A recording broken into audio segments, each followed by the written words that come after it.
सलाम दोस्तों, सबको जय मसीह की एक और बार स्पिरिचुअल मॉर्सल्स में मैं आपको स्वागत करना चाहती हूँ। कुछ समय पहले मेरी बेटी के स्कूल में एक प्रोग्राम था। उसका नाम था द वैक्स म्यूजियम डे।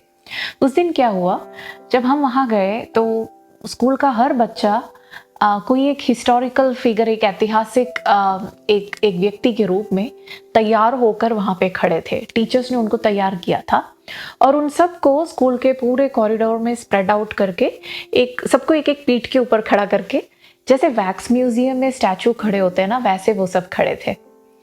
तो हम वहाँ गए, उनके रूप से ही हमें पता चल जाता है कि ये कौन है। और अगर हमें पता ना चले तो नीचे उनके पीठ के ऊपर लिखा था, वो जिस पीठ के ऊपर खड़े थे पेडेस्टल के ऊपर, वहाँ उनका नाम लिखा था।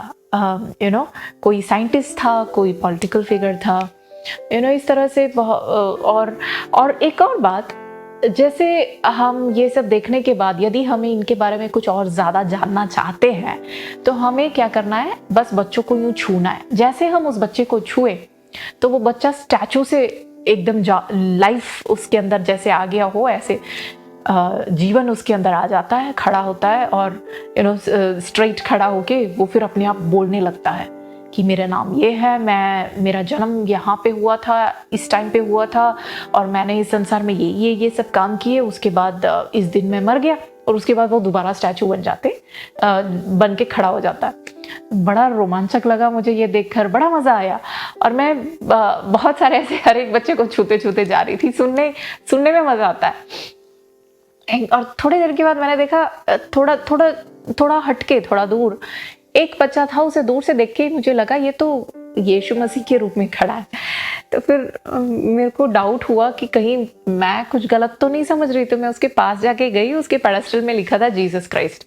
तो मैंने कहा चलो देखते इसे क्या कहना है। तो मैंने उसे छुआ तो एकदम जान आ गया और बोलने लगा कि I am Jesus Christ, I was born 2000 years ago on the day of Christmas. कह रहे मैं क्रिसमस के दिन 2000 साल पहले मेरा जन्म हुआ था। मैं इस संसार में मैंने बहुत अचंभित काम किए, बहुत बीमारों को मैंने चंगा किया, मुर्दों को जिलाया। उसके बाद मैं गुड फ्राइडे के दिन मर गया और फिर दोबारा स्टैचू बन गया। तो मैंने उसे पूछा उसके बाद क्या हुआ। तो वो एकदम ऐसे मुझे देखने लगा और उसने बोला उसके बाद क्या हो ना, गुड फ्राइडे के दिन मैं मर गया। कहते आई डाइड ऑन गुड फ्राइडे, ऐसे बोल के। तो मैंने कहा I know but what happened after that. मैंने कहा उसके बाद क्या हुआ। तो उसको लगा मैं उसके साथ मजाक कर रही हूँ, तो वो हंसने लगा। फिर मैंने कहा बेटा तुझे ये लाइन्स किसने सिखाया। तो बोला मेरे टीचर ने सिखाया। मैंने कहा टीचर ने और कुछ नहीं सिखाया, बस इतना। तो कहता है मरने के बाद क्या होना है। तो मैंने उसको बोला बेटा सही बात है, मरने के बाद सबकी कहानी मरने से खत्म हो जाता है, लेकिन जीसस की कहानी, the story of Jesus doesn't end there, वहां पे खत्म नहीं होता।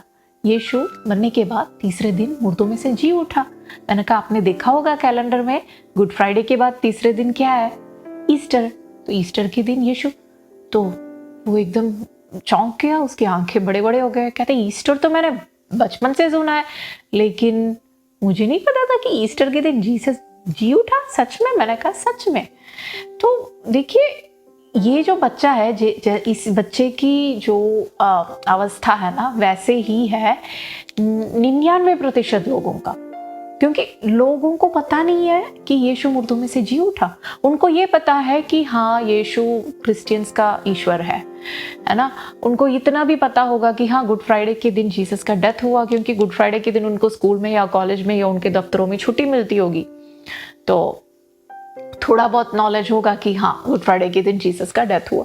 लेकिन उसके बाद क्या, उसकी मृत्यु के बाद क्या हुआ, वो अधिकतर लोगों को उसका कोई ज्ञान नहीं है।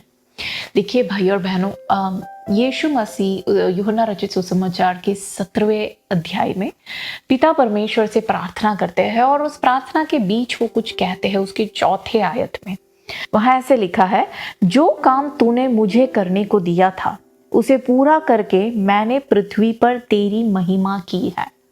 उसे पूरा करके, किसे, जो काम पिता परमेश्वर ने यीशु मसीह को करने को भेजा। देखिए पिता ने पुत्र को कुछ काम करने को इस पृथ्वी पे भेजा। क्या क्या था, सबसे पहले मनुष्य के बच्चे के रूप में तुझे इस संसार में जन्म लेना होगा।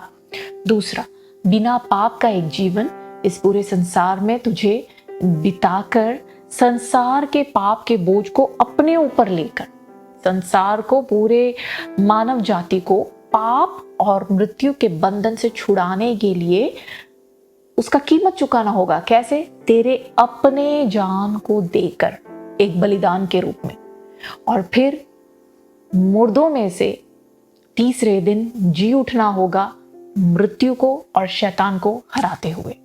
और ये सारा काम प्रभु यीशु ने अपने जीवन में पूरा किया। वो मानव जाति के पाप के बोझ को अपने ऊपर लेकर उसका कीमत चुकाया, और वो अपना जान देकर वो उसने कीमत चुकाया, और तीसरे दिन मृत्यु को हराते हुए, शैतान को हराते हुए मुर्दों में से वो जी उठा। और वो कहता है कि मैंने तुझे महिमा दिया है इस धरती पर, तेरे जो भी काम तूने मुझे करने को दिया उसे पूरा करते हुए। और यही प्रभु यीशु हमसे भी कुछ करने को कहता है। उसके 20वें अध्याय के 21वें आयत में, यूहन्ना रचित सुसमाचार 20 के 21 में यीशु हमसे कहते हैं, जैसे पिता ने मुझे भेजा है वैसे ही मैं भी तुम्हें भेजता हूँ। जैसे पिता ने मुझे भेजा है वैसे ही मैं भी तुम्हें भेजता हूँ। भाई और बहनों, प्रभु यीशु ने हमें, जो पिता ने उसे जो काम करने को भेजा वो उसने पूरा किया। और यीशु कहते हैं वैसे मैं तुम्हें भेजता हूँ, तो उसने जो काम हमें करने को दिया है, क्या हम वो करते हैं? यीशु हमसे क्या चाहता है? कि हम उसके प्रेम को औरों से बताएं, उसके बारे में औरों को बताएं। क्या हम उसे करते हैं? आइए इस गुड फ्राइडे के दिन में, इस ईस्टर के इस वीकेंड में हम एक निर्णय ले, प्रभु से कहे कि प्रभु, जैसे पिता ने तुझे भेजा, तूने उस काम को पूरा करके पिता को महिमा दिया, वैसे तूने हमें भेजा, हमें भी मदद कर कि हम उस काम को पूरा करके तुझे महिमा ले आए। और उस काम करने में पवित्र आत्मा आप सबको मदद करे, औरों को प्रभु के बारे में बताने में प्रभु आपको बल दे, हिम्मत दे और सहायता करे। God bless you.